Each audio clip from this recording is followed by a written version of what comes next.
Jadi harapan kami kepada masyarakat untuk bisa memanfaatkan layanan call center 112 ini dengan baik dan ketika ada kegawat daruratan segeralah dengan panik button 112 saja, hanya mendial, memijit 112, baik dari handphone, baik dari telepon rumah dan semua operator. Anda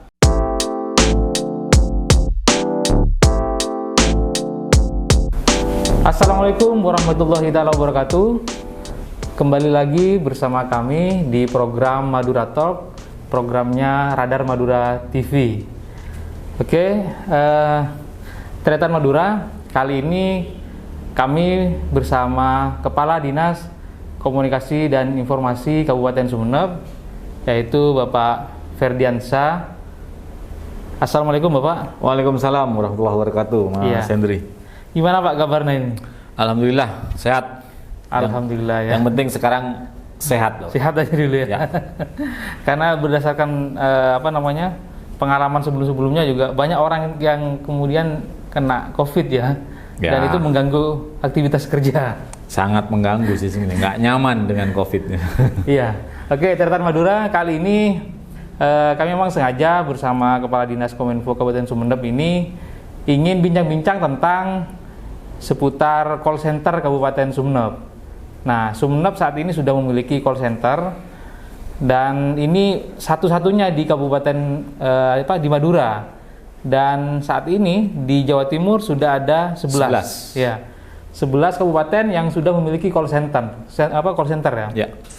Nah, seperti apa sih Pak pengoperasian dari call center itu sendiri, Pak? Iya, jadi begini. Mungkin kita semua pada tahu ketika nonton film Amerika ada 911 kan gitu, 911. Nah di Indonesia itu ada 112. Jadi 112 ini adalah 991-nya Indonesia. Betul seperti disampaikan tadi bahwa Kabupaten Sumeneb adalah kabupaten pertama di Madura, kabupaten 11 pertama di Jawa Timur dan 69 kabupaten pertama di Indonesia. Artinya ini adalah suatu layanan kedaruratan kepada masyarakat di mana ketika masyarakat membutuhkan layanan darurat maka tinggal tekan dial 112 bebas pulsa dan all operator. All operator ya. All operator. Jadi asalkan ada sinyal ini, Pak. Enggak, artinya pulsa nggak ada, kan ketika ada pulsa, ada sinyal kan hanya panggilan darurat saja kan, ya itu masih bisa. Oh iya.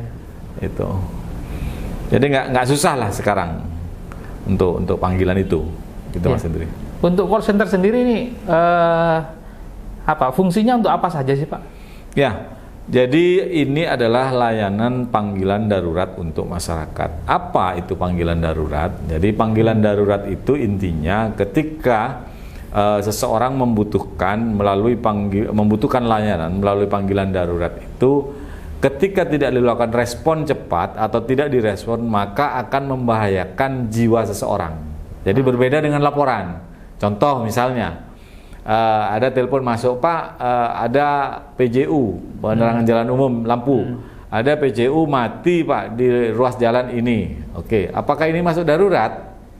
Ketika tidak direspon saat itu kan mungkin artinya tidak membahayakan jiwa saat itu. Tetapi kalau Pak ini ada kabel listrik PJU putus, membahayakan. Nah ini masuk darurat. Kalau yang tadi masuk laporan, artinya walaupun tidak direspon saat itu, misalnya besok atau besok lusa kan menunggu giliran maintenance dari PJU, itu bisa. Tapi kalau kabel listrik putus, maka harus di respon saat itu juga. Karena apa? Ketika dibiarkan maka akan mungkin kesetrum orang, maka akan membahayakan jiwa seorang, seperti itu. Iya. Ya, ini juga menarik sendiri ya. Di tengah Pak Bupati juga ingin memaksimalkan pelayanan kepada masyarakat. Betul. Tentu ini juga bagian dari mendukung programnya Bupati gitu ya. Iya. Nah, Sumeneb sendiri yang juga diuntungkan dengan program ini ya Pak.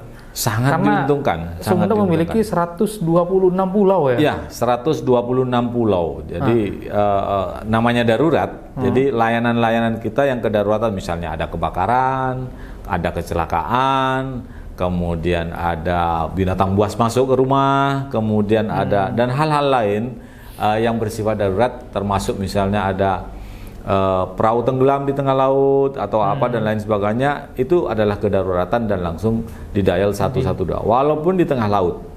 Iya. Itu. Apa saja yang bisa dilaporkan ke call center 112 ini? Ya, semuanya yang bersifat darurat, butuh ambulan. Iya kan, darurat kan. Tapi butuh ambulan juga kita lihat. Kenapa? Itu kadang nelpon butuh ambulan, Pak, ini mau ngangkut jenazah ke kuburan. Wah, itu tidak darurat. Seperti itu. Karena kalau darurat mungkin ada orang hamil mau melahirkan, butuh ambulan dan penanganan. Nah, itu darurat. Kalau tidak segera direspon, maka membahayakan jiwa dari ibu yang hamil tadi. Kemudian kecelakaan misalnya, itu adalah panggilan darurat. Bencana, ada longsor, ada ya semacam bencana lah, ada tersambar petir atau puting beliung apapun dan lain sebagainya ya, terkait bencana alam, non alam ya, termasuk COVID sekarang. Nah, cuman penelpon kalau ketika terkait COVID diminta untuk jujur. Jujurnya apa? Kadang orang, Pak, kami butuh ambulan, ada yang ini sesak nafas, padahal itu arahnya ke COVID kan, seperti itu. Akhirnya apa? Penanganan kita harus dengan penanganan secara protokol kesehatan. Khawatir ketika tidak jujur, maka ditangani tidak dengan menggunakan prokes, maka akan membahayakan jiwa nakes kita. Iya. Saat ini kan pemerintah juga mengencarkan isoman juga ya. Jadi bagi masyarakat yang kena COVID kemudian isoman. Nah, apakah boleh misalnya nanti dia isoman, tiba-tiba beberapa harinya merasa sesak dan menurut dia butuh pertolongan dokter segera? Kan nggak mungkin juga minta tangga untuk segera bawa ke bisa. Ke polisi. Itu bisa, kan sudah masuk golongan darurat. Kalau dibiarkan kan akan membahayakan jiwa, seperti itu. Iya, yang penting nyampaikan kalau dia COVID ya dan butuh ke rumah sakit gitu. Ya, asalkan jujur kan, seperti itu. Iya. Ya, jadi bagi masyarakat Kabupaten Sumeneb yang kemudian juga mengalami musibah COVID atau korban COVID ya, kemudian juga butuh penanganan segera dan tidak mungkin juga dia datang sendiri dengan kondisi yang tidak memungkinkan, ya bisa saja minta bantuan dari call center 112. Nah, kalau di kepulauan gimana Pak nanti? Jadi kalau di kepulauan kita sudah punya jaringan fasilitas kesehatan di 30 titik puskesmas. Artinya untuk fasilitas kesehatan kita sudah sampai di kecamatan kepulauan, kecuali itu pulau-pulau terluar mungkin nanti akan kita dihandle oleh kepala desa atau dihandle oleh camat, artinya pasti direspon walaupun sampai dengan tingkatan terbawah, seperti itu Mas Henry. Iya, ini kan baru saja di launching Pak. Ya. Jadi di launchingnya call center 112 ini pada 17 Agustus ini ya? 17 Agustus, ini hadiah kemerdekaan bagi masyarakat Sumeneb. Berarti sampai sekarang sudah beroperasi 8 hari ya? Ya, hampir. Kurang lebih 8 hari. Betul. Nah, selama durasi 8 hari ini, seperti apa Pak respon masyarakat atau kemudian juga hal apa saja yang sudah ditangani oleh call center ini? Ya, jadi setiap hari, setiap saat, telepon kami selalu berdering. Ya hampir 80% lah, hampir 90% lah itu coba-coba. Ya kita nggak ada masalah. Ngeprank juga Pak? Yang bukannya ngeprank sih, artinya coba-coba saja lah, coba-coba. Ini benar sih. Ketika itu ini. Cuman yang sudah pernah terjadi memang call center panggilan darurat benar itu adalah ketika ada panggilan kebakaran kemarin yang di Desa Lenteng Timur mungkin ya itu di hari apa itu, dan itu via call center langsung kita forward ke Damkar dan Damkar langsung meluncur ya. Kalau masalah prank ya kita sudah dilatih teman-teman untuk bersabar, artinya ya kami juga mohonlah kepada masyarakat kalau mencoba silakan, tapi kalau untuk ngeprank dalam artian Pak ada kebakaran, Pak ini padahal tidak ada, itu adalah satu hal yang melakukan satu tindak pidana sesungguhnya itu Mas. Dan itu sudah ada contoh di kabupaten lain di mana hal yang seperti itu ketika terjadi keresahan di masyarakat hanya karena menelpon gara-gara iseng saja berbohong bahwa ada kebakaran, dia dipidana. Nah, ini yang harus diketahui masyarakat Pak. Ya. Nah, selama ini masyarakat masih belum tahu juga, banyak belum tahu tentang keberadaan call center ini. Ya. Nah, ketika mau tahu pasti akan berusaha untuk coba-coba masuk nggak ya nelpon itu kan ya. Nah, apa sih himbauan kepada masyarakat ini? Iya, artinya kalau mau mencoba, coba aja, nggak apa-apa, telepon, kemudian ya mencoba berkomunikasi saja. Oh, ini call center ya, Pak, Ibu, atau ya pada call taker kami. Iya, apa saja layanannya misalnya. Ya juga berbicaralah. Jangan membuat justru mencoba membuat laporan yang palsu, yang tidak benar. Ini adalah merupakan tindak pidana seperti itu. Dan itu bisa dilaporkan, Pak. Ya, bisa dilaporkan. Artinya ketika ada yang dirugikan pasti bisa dilaporkan dan masuk pidana, dan undang-undang kita, undang-undang ITE sudah mengatur itu. Oh, iya, dan sudah terjadi di kabupaten lain seperti itu, Mas Hendri. Iya, betul. Nah, bagi masyarakat Sumeneb sekali lagi jangan coba-coba membuat informasi hoak yang kemudian berdampak kepada operator di sini juga mengalami kepanikan, mungkin juga akhirnya informasinya nggak jelas, dan itu bisa ditelusuri ya, Pak. Karena begini, jadi semua yang masuk, panggilan yang masuk di kami itu semua terrecord. Ngomong apapun sudah ngomong apapun, jamnya kapan itu terrecord kita. Artinya tidak bisa kita main-main, jejak digital itu tetap terrecord dan itu dipantau oleh Kementerian Kominfo. Karena kita linknya se-Indonesia dipantau oleh Kementerian Kominfo, itu terrecord di sana ketika orang jam berapa ngomong, lapor mana di mana, dan ketika mau ditindaklanjuti dan si penelpon itu di mana titiknya, dengan mudah. Sekarang ini apa yang tidak bisa seperti itu? Betul. Untuk dilacak, artinya tidak perlu butuh lama untuk melacak tag alamat keberadaan di mana orang itu melakukan panggilan. Nah, tentu Kominfo ini kan tidak sendiri, Pak. Adanya call center ini kan juga melibatkan OPD ataupun juga lembaga yang lain terkait. Nah, apa saja yang bisa connect dengan lembaga ini, Pak? Jadi kami semua stakeholder, baik dari internal kami di OPD maupun eksternal, misalnya dengan Polres, karena terkait kecelakaan, kriminal dan lain sebagainya, kita dengan Polres. Bahkan Polres sudah kemarin datang ke kami ingin menempatkan personilnya di call center kami dengan terbuka. Kemudian yang OPD kita jelas, misalnya untuk bencana BPBD, untuk kesehatan ini ya? Kesehatan, ambulan, kemudian kebakaran, kemudian sampai dengan kekerasan rumah tangga misalnya, kan ada terjadi seperti itu. Itu ada. Jadi semua, misalnya kekeringan air ya di BPBD juga ada, bencana-bencana semuanya terkait SAR, rescue, ada perahu terbalik, ada orang hilang, kan seperti ada tenggelam, kan rescue seperti itu, kita siap untuk menyampaikan itu. Nah, selama ini memang banyak kejadian kecelakaan laut ya, dan itu kadang-kadang juga informasi ke kabupaten sini agak lambat. Nah, dengan ini mungkin bisa lebih cepat ya penanganannya. Ya, jadi pulau kita 126 dan bentang ke arah timur ya, mungkin yang bisa terlayani dengan BTS seluler. Itu kalau kita dari Kalianget mau ke Kangean itu mungkin hanya satu blank spotnya sedikit di antara Raas dengan Gua dengan ini agak blank. Dan selama di situ bisa terlayani oleh BTS, di tengah laut pun itu bisa call center 112.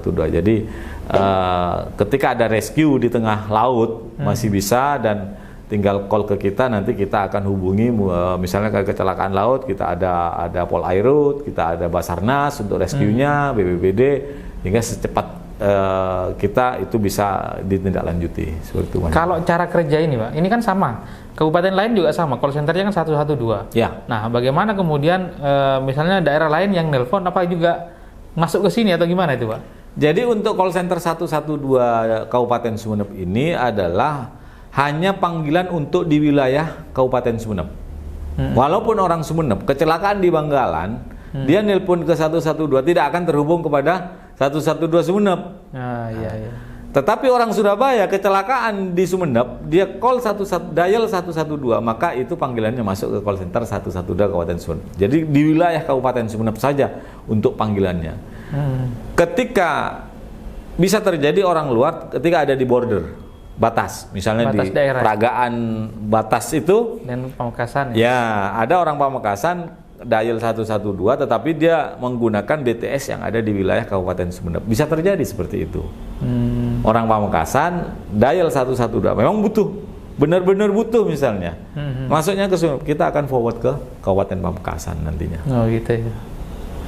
Ya, kalau mekanisme kerja seperti apa? Boleh disampaikan, Pak?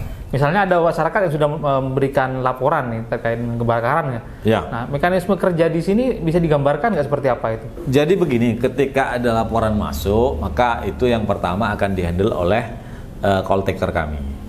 Jadi call taker kami akan menanyai namanya siapa, kejadiannya apa, di mana tempatnya, hanya 3 itu. Kemudian kita akan isi di situ akan muncul di layar itu akan muncul tiket lah namanya, di kecamatan mana apa ininya, nanti akan di forward ke mana kan begitu.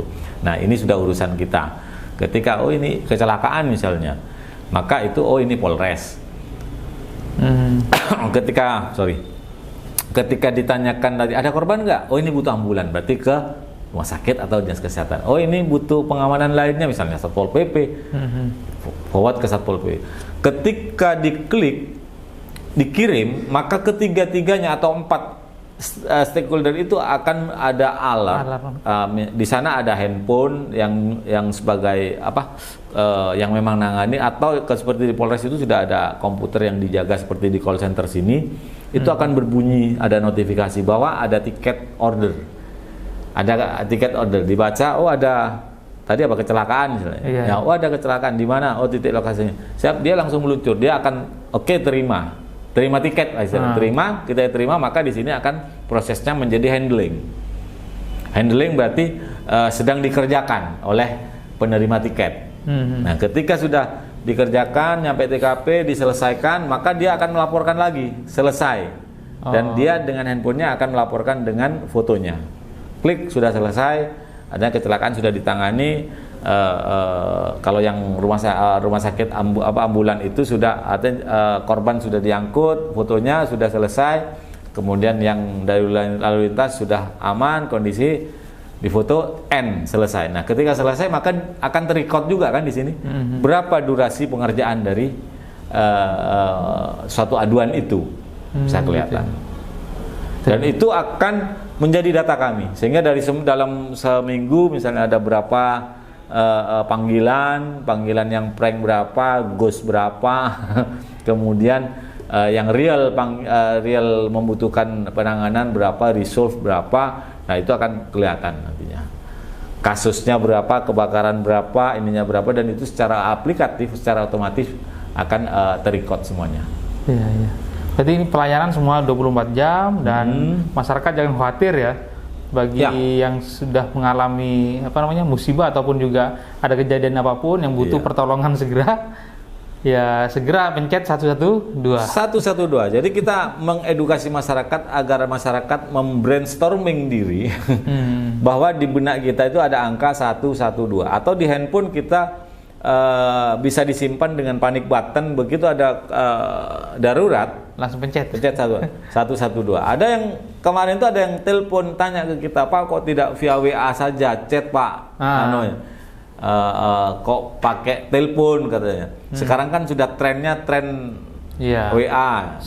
Kalau WA kan bisa menggambarkan dengan video dan foto juga. Saya bilang, Bapak ini panggilan darurat. Ketika darurat, kadang mencet 3 angka saja itu susah. Apalagi harus nulis WA, saya bilang gitu. Jadi sekarang saya tanya lagi, mana cepat nulis WA sama hanya 112? Saya kira 112 sudah. Ini sudah mendunia. Di Amerika 911 sudah lama terpakai dan semua sudah masyarakat sudah tahu, apapun ketika ada ular masuk ke rumah pun dia pencet 112, 911 di Amerika sama juga di Indonesia akan seperti itu. Iya, iya.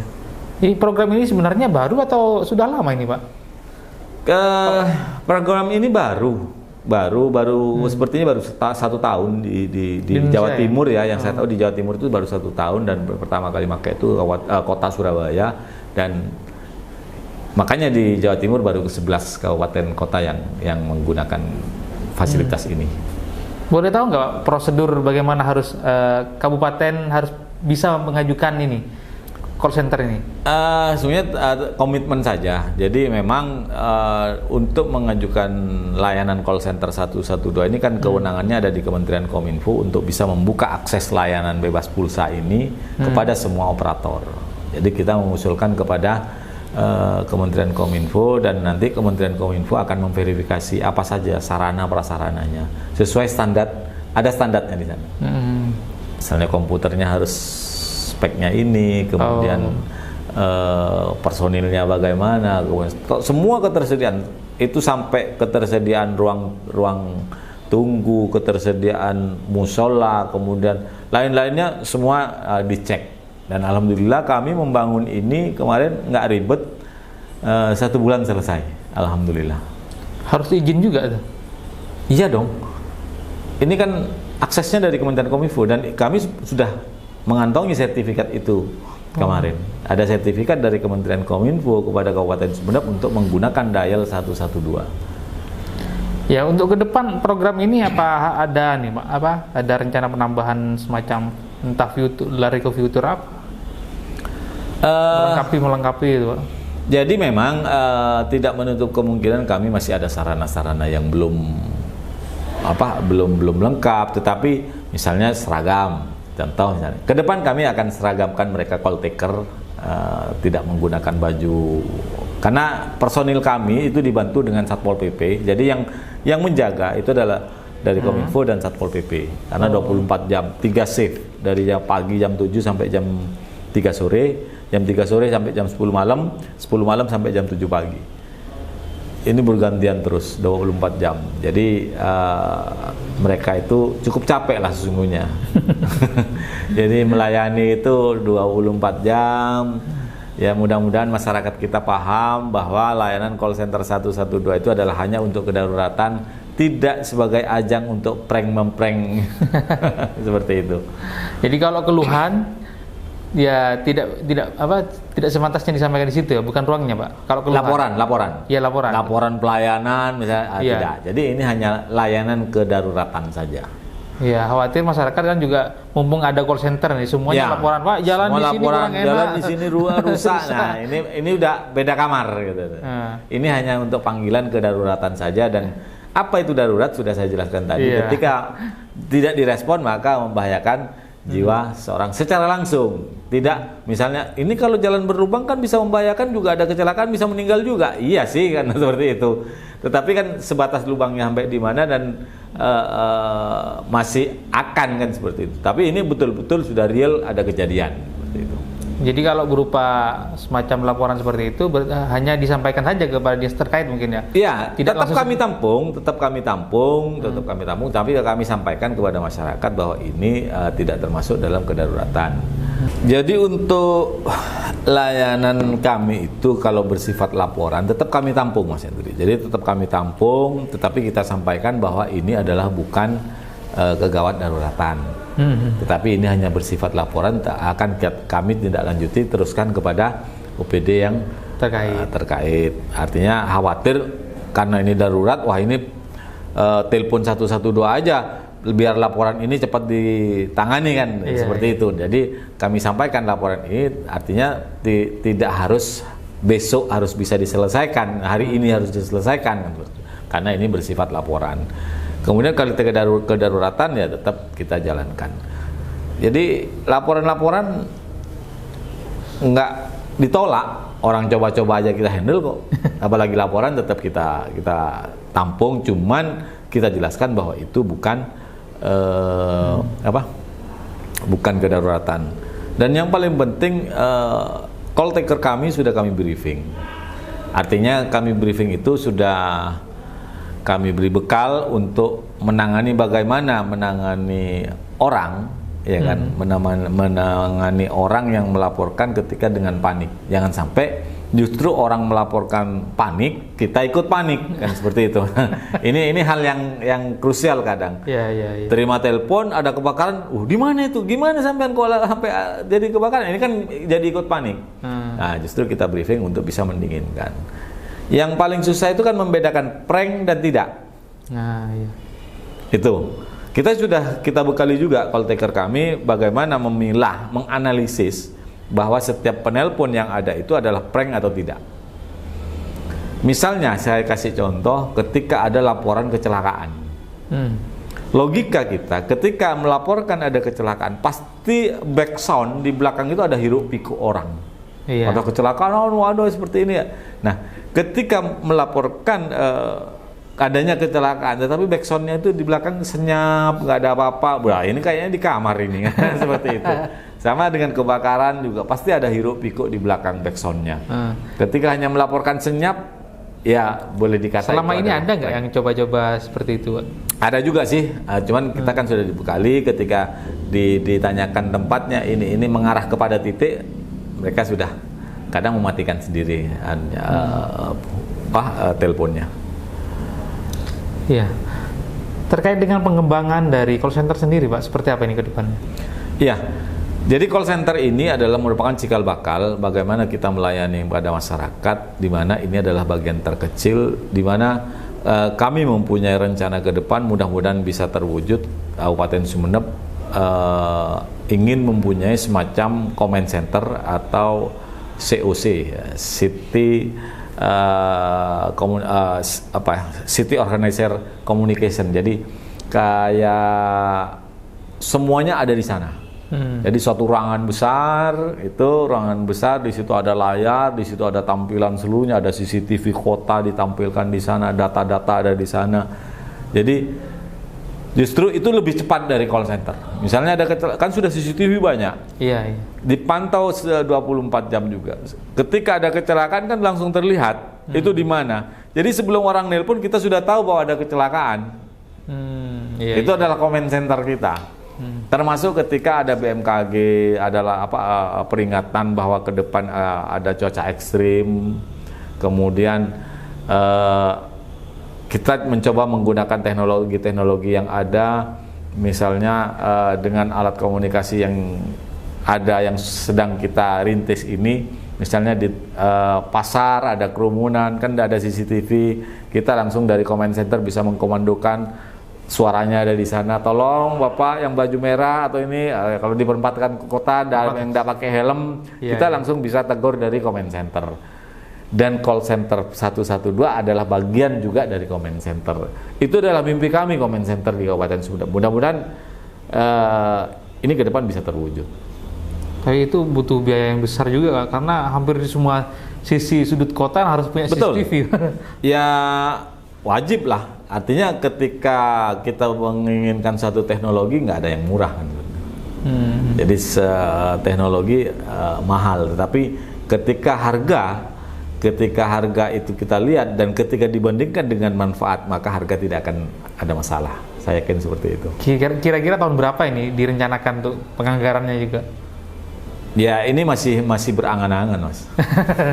Ya mudah-mudahan mimpi pemulihan dari COVID dulu ya. Ya mimpi itu segera terwujud dan herd immunity segera terbentuk, COVID sudah berlalu, anggaran sudah mulai normal. Nah, baru kita bisa berpikir untuk itu. Tidak ada salahnya bermimpi dulu kan ya? Ya, karena sesuatu hal itu yang besar itu biasanya berawal dari mimpi. Tapi jangan terlalu banyak mimpi, Pak. Ya, nanti akan menjadi halusinasi. Iya, betul. Ya, terakhir Pak, apa ini harapannya terhadap masyarakat juga, termasuk juga kepada OPD atau lembaga terkait yang juga ikut dalam tim call center ini? Ya. Jadi harapan kami kepada masyarakat untuk bisa memanfaatkan layanan call center 112 ini dengan baik, dan ketika ada kegawat daruratan segeralah dengan panik button 112 saja, hanya memijit 112, baik dari handphone, baik dari telepon rumah, dan semua operator. Anda tidak dibingungkan dengan operator mana, semua operator, dan itu adalah bebas biaya. Maka gunakanlah ini layanan kedaruratan ini untuk membantu meringankan masyarakat dalam hal memenuhi layanan kedaruratan. Ini yang sangat penting. Dan yang paling penting lagi, janganlah melakukan informasi-informasi yang tidak benar di layanan ini, karena ingat, laporan-laporan yang tidak benar itu akan ada sanksi hukumnya. Seperti itu Mas Hendri. Iya. Jadi sudah jelas ya masyarakat Sumeneb semuanya, tinggal dial 112 sudah bisa diterima segala informasi yang berkaitan dengan kedaruratan.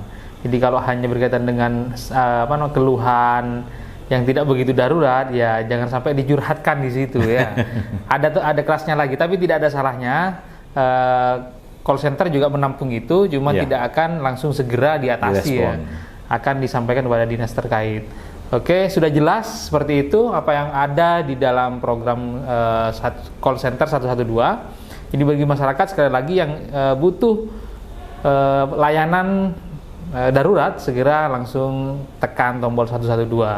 Nah, terima kasih Pak Ferdian sudah bisa ngobrol-ngobrol panjang terkait dengan call center ini, dan ini tentu juga masyarakat mengapresiasi langkah pemerintah yang ingin lebih cepat memberikan pelayanan seperti itu. Ya, alhamdulillah. Ya, semoga pemerintah Kabupaten Sumeneb ini kemudian semakin inovatif kembali lagi untuk mempermudah layanan sehingga kemudian layanannya lebih dirasakan dan lebih cepat responnya seperti itu. Insyaallah. Ya, itu saja. Terima kasih Pak Ferdian sekali lagi atas waktunya, dan sampai jumpa di program Madura Talk selanjutnya. Akhir kalam, wallahul muwaffiq ila aqwamit thoriq. Wassalamualaikum warahmatullahi taala wabarakatuh. Assalamualaikum warahmatullahi wabarakatuh.